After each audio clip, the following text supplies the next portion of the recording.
महाभारत युद्ध में कर्ण सबसे शक्तिशाली योद्धा माने जाते हैं।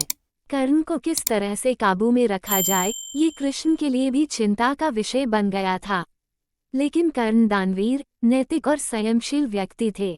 भगवान कृष्ण ये भली भांति जानते थे कि जब तक कर्ण के पास उसका कवच और कुंडल है, तब तक उसे कोई नहीं मार सकता। ऐसे में अर्जुन की सुरक्षा की कोई गारंटी नहीं। उधर देवराज इंद्र भी चिंतित थे, क्योंकि अर्जुन उनका पुत्र था। भगवान कृष्ण और देवराज इंद्र दोनों जानते थे कि जब तक कर्ण के पास पैदाइशी कवच और कुंडल हैं, वही युद्ध में हमेशा विजयी होगा। तब कृष्ण ने देवराज इंद्र को एक उपाय बताया और फिर देवराज इंद्र एक ब्राह्मण के वेश में पहुंच गए कर्ण के द्वार। देवराज भी सभी के साथ लाइन में खड़े हो गए। कर्ण सभी को कुछ न कुछ दान दे रहे थे। बाद में जब देवराज का बारी आया तो दानी कर्ण ने पूछा, विप्रवर, आज्ञा कीजिए, किस वस्तु की अभिलाषा लेकर आए हैं? विप्र बने इंद्र ने कहा, हे महाराज, मैं बहुत दूर से आपकी प्रसिद्धि सुनकर आया हूँ। कहते हैं कि आप जैसा दानी तो इस संसार पर दूसरा कोई नहीं है। तो मुझे आशा ही नहीं विश्वास है कि मेरी इच्छित वस्तु तो मुझे अवश्य आप देंगे ही। फिर भी मन में कोई शंका न रहे, इसलिए आप संकल्प कर ले, तभी मैं आपसे मांगूंगा, अन्यथा आप कहें तो मैं खाली हाथ चला जाता हूँ। तब ब्राह्मण के भेष में इंद्र ने और भी विनम्रतापूर्वक कहा, नहीं नहीं राजन, आपके प्राण की कामना हम नहीं करते। बस हमें इच्छित वस्तु मिल जाए तो हमें आत्मशांति मिले। पहले आप प्रण कर ले तो ही मैं आपसे दान मांगू। कर्ण ने जल हाथ में लेकर कहा, हम प्रण करते हैं विप्रवर, अब तुरंत मांगिए। तब क्षद्म इंद्र ने कहा, राजन, आपके शरीर के कवच और कुंडल हमें दानस्वरूप चाहिए। एक पल के लिए सन्नाटा छा गया। कर्ण ने इंद्र की आंखों में झांका और फिर दानवीर कर्ण ने बिना एक क्षण भी गंवाए अपने कवच और कुंडल अपने शरीर से अलग किए और ब्राह्मण को सौंप दिए। इंद्र ने तुरंत वहां से दौड़ ही लगा दी और दूर खड़े रथ पर सवार होकर भाग गए, इसलिए कि कहीं उनका राज खुलने के बाद कर्ण बदल न जाए। कुछ मील जाकर इंद्र का रथ नीचे उतरकर भूमि में धंस गया।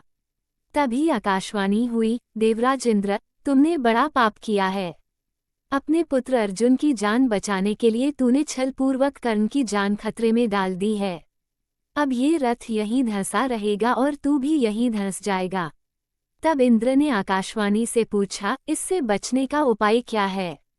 तब आकाशवाणी ने कहा, अब तुम्हें दान दी गई वस्तु के बदले में बराबरी की कोई वस्तु देना होगा। इंद्र क्या करते, उन्होंने यह मंजूर कर लिया। तब वे फिर से कर्ण के पास गए, लेकिन इस बार ब्राह्मण के वेश में नहीं। कर्ण ने उन्हें आता देखकर कहा, देवराज आदेश करिए, और क्या चाहिए? इंद्र ने झेपते हुए कहा, हे दानवीर कर्ण, अब मैं याचक नहीं हूँ, बल्कि आपको कुछ देना चाहता हूँ। कवच कुंडल को छोड़कर मांग लीजिए, आपको जो कुछ भी मांगना हो। कर्ण ने कहा, देवराज, मैंने आज तक कभी किसी से कुछ नहीं मांगा और न ही मुझे कुछ चाहिए। कर्ण सिर्फ दान देना जानता है, लेना नहीं। तब इंद्र ने विनम्रतापूर्वक कहा, महाराज कर्ण, आपको कुछ तो मांगना ही पड़ेगा, अन्यथा मेरा रथ और मैं यहाँ से नहीं जा सकते। आप कुछ मांगेंगे तो मुझ पर बड़ी कृपा होगी। आप जो भी मांगेंगे मैं देने को तैयार हूँ। कर्ण ने कहा, देवराज, आप कितना ही प्रयत्न कीजिए, लेकिन मैं सिर्फ दान देना जानता हूँ, लेना नहीं। मैंने जीवन में कभी कोई दान नहीं लिया। तब लाचार इंद्र ने कहा, मैं यह वज्रोरूपी शक्ति आपको बदले में देकर जा रहा हूँ। तुम इसको जिसके ऊपर भी चला दोगे वो बच नहीं पाएगा। भले ही साक्षात काल के ऊपर ही चला देना, लेकिन इसका प्रयोग सिर्फ एक बार ही कर पाओगे। कर्ण कुछ कहते उसके पहले ही देवराज वह वज्र शक्ति वहां रखकर तुरंत भाग लिए। कर्ण के आवाज देने पर भी वे रुके नहीं। बाद में कर्ण को उस वज्र शक्ति को अपने पास मजबूरन रखना पड़ा।